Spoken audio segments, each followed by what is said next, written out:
Hey guys, so today's video is going to be a first impressions on the NYX Total Control Drop Foundation.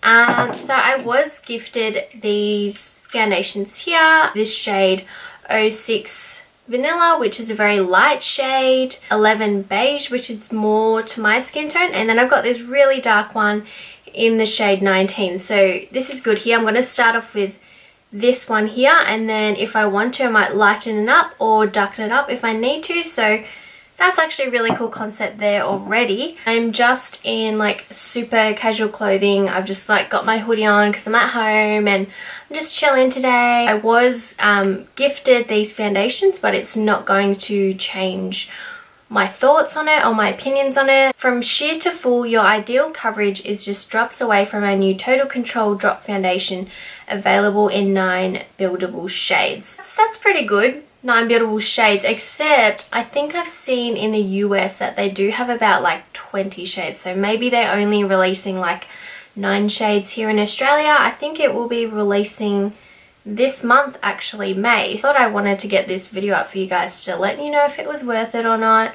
It says fine tune the silky smooth matte foundation with the included dropper and expertly buff using our custom Total Control Drop foundation brush. Now I don't have the foundation brush, but honestly you can use whatever brush that you want to for any foundation. I don't feel like you need to buy the certain brush for a certain foundation, which is sometimes that's what companies come out with. I was thinking I was going to use this Models Prefer Airbrush Contour because it's similar to what it looks like in the picture there, as you can see.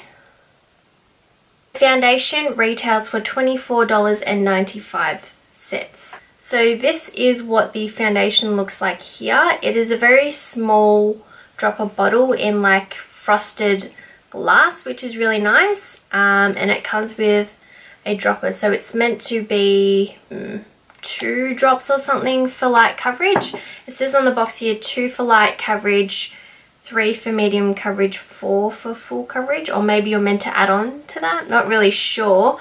As I'm looking on the back of the ingredients box here, I mean there's a lot of the ingredients that I don't know. This is cyclopentasiloxane. I don't know what that is, but the second ingredient is water. So as you guys saw, it's very watery consistency.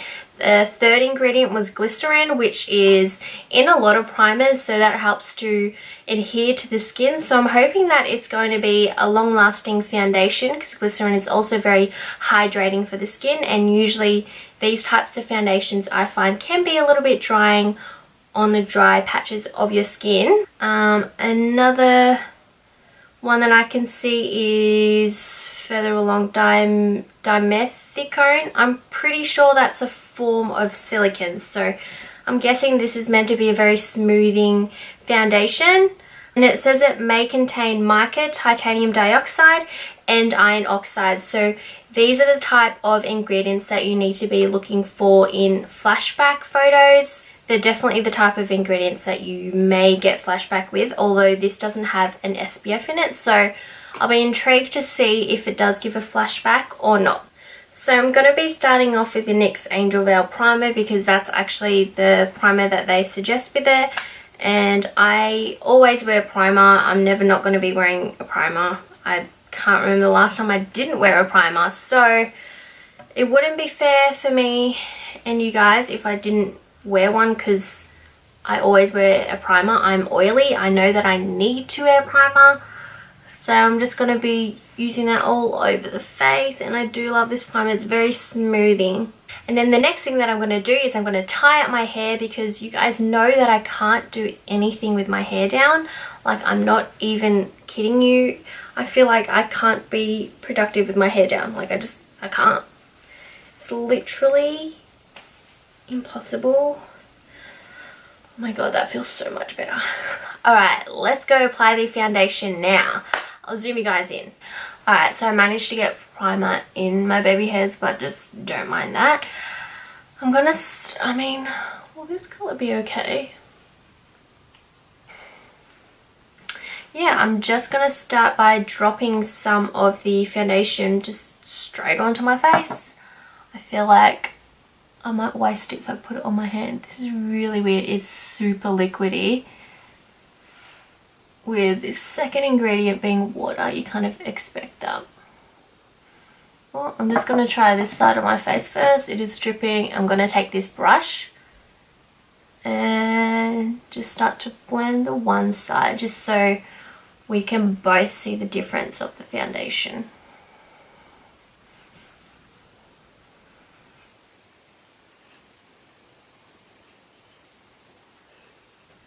First thing I'm noticing is that it's blending out a little bit patchy for me. I don't know if you can tell on the camera, but as I'm looking in the mirror, it's not blending out as nicely. The coverage with the 3 to 4 drops that I put on my face wasn't much coverage. I mean, from this side to this side, it's evened out the skin tone, but it's quite light coverage. Hopefully I can get more of a coverage out of it. This is actually only like 13 mils, which is less than the standard size of your normal foundation, which is normally 30 mil. Alright guys, so this is just one layer of the foundation, and it's kind of light to medium coverage, more on the light side for me.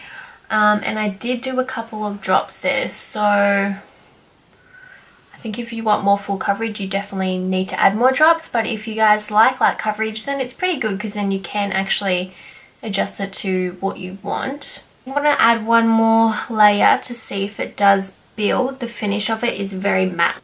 Definitely making my skin look a lot drier than it is, considering I did moisturize. But I know that primer is very mattifying as well, so I guess we're going to go for the matte look today. So I'm just going to add some more drops.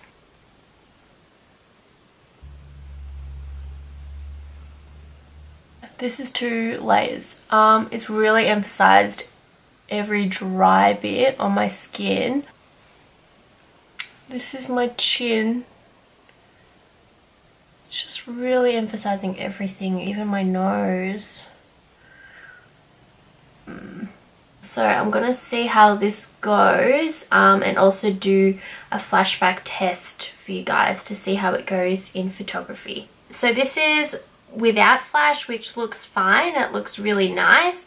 And then there's also with flash, which I think that there actually was a little bit of a flashback, which is a bit of a bummer, but I think maybe once I put a full face of makeup on, it might actually come together and look okay. So we'll see how we go. What's the time now?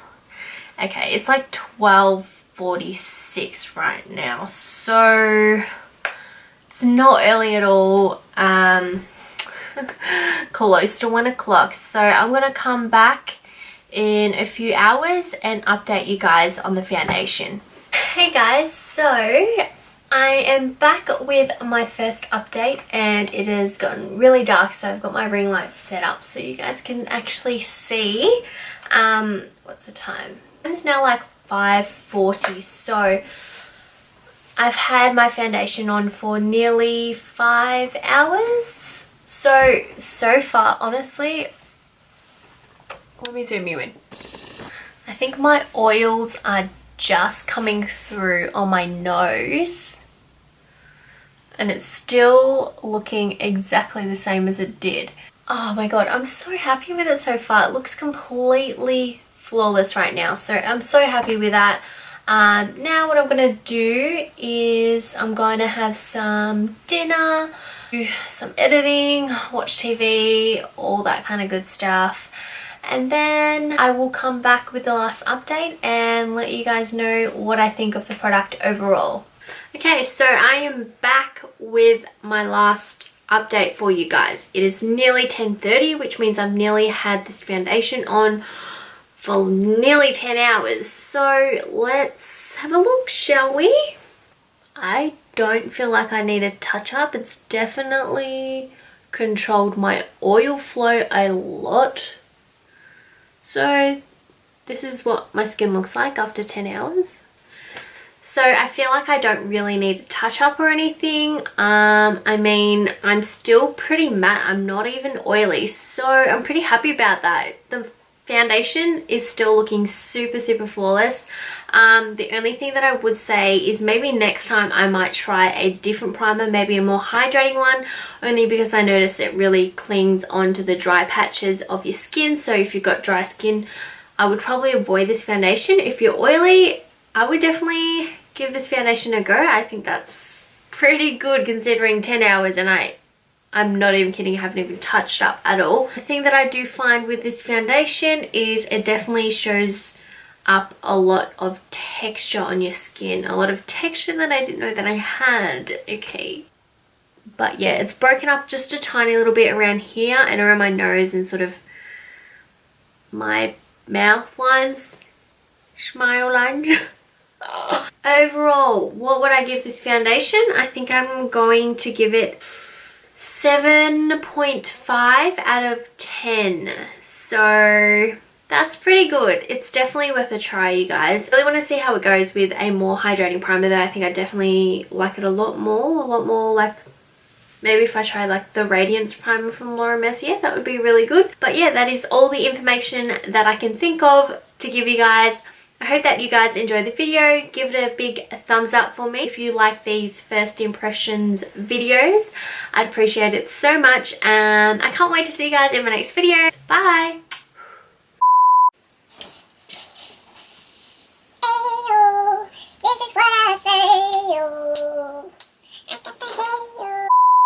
Oh, and just another quick thing before I completely sign off. I've already taken off my lashes. Like, oh my god, it feels so good.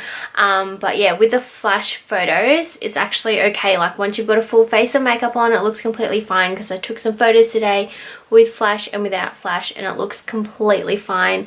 I realized as I looked back in the other photos before, it looked a little bit iffy. It looked very yellow and orange and really sad. Okay, anyways. That's the last thing you're going to hear from me. I'll see you guys next time. Bye!